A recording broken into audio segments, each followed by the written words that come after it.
A lo largo de mi vida escolar tuve la suerte de relacionarme con individuos detestables. ¿Y por qué digo suerte? Bueno, pues aprendí a tratar a las diferentes personalidades que me rodeaban. En su momento fue desalentador, pero pude aprender de esos sucesos. En mis primeros años de estudio me costó hacer amigos por diferentes motivos. Siempre terminé solo. Ya me había acostumbrado. A partir de sexto grado, por fin tuve un grupo de amigos con quienes compartir la mayoría del tiempo. Mi círculo se componía por un chico escuálido, un gordo odioso y un larguirucho prepotente. Eran los peores camaradas que alguien podría tener.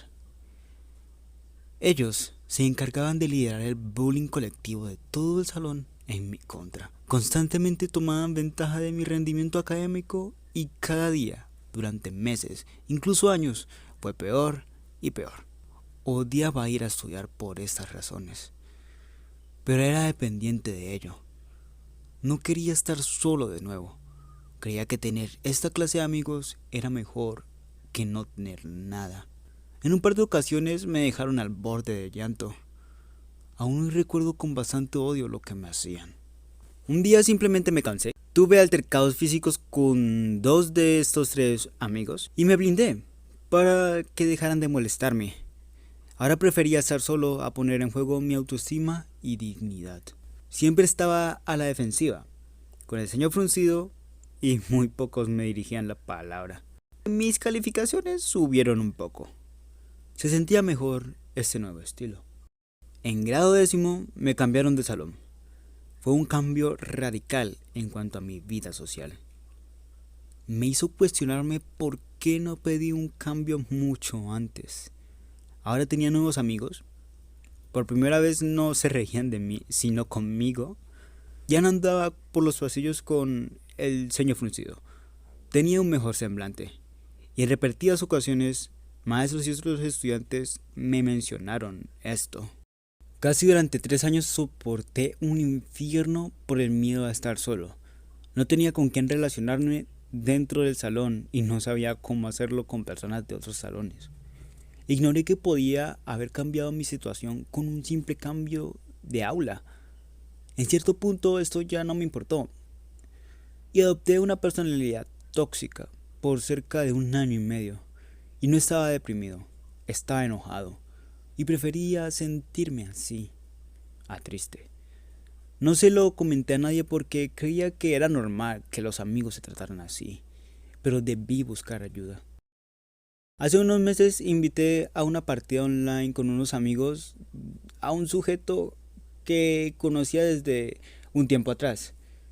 Durante la mayoría del tiempo, este tipo se dedicó a burlarse de mí y tratarme en un tono bastante despectivo, para llamar la atención y caer bien. Y aparte, como sabía que él gozaba de cierta inteligencia como para comprender sus actos, se los recalqué y cambió para bien, un poco. Pero siempre mantengo mi distancia cuando estoy cerca de él, porque ya sabía muy bien lo que esta clase de personas son capaces de hacer. Si a ti te ocurre algo similar, apártate de quienes te hacen sentir mal, porque si te sientes peor en presencia, entonces no son amigos. Esto también aplica para miembros de la familia.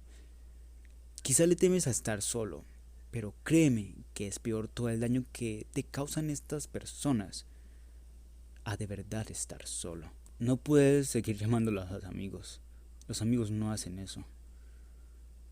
El ser humano es un animal social, de forma que no será difícil encontrar un mejor grupo de personas con las que relacionarse. Entre más pronto te alejes, mejor. Luego terminas pensando que necesitas esa clase de tratos.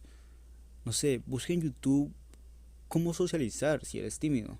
Seguro encuentras algo útil, pero no mereces sentirte así. Yo personalmente prefiero tener un círculo de amigos muy estrecho.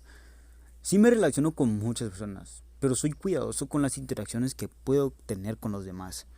A tal punto que me tomo el concepto de amistad muy en serio.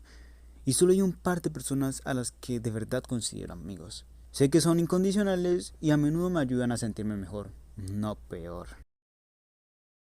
Si te gustó el video, dale like, compártelo.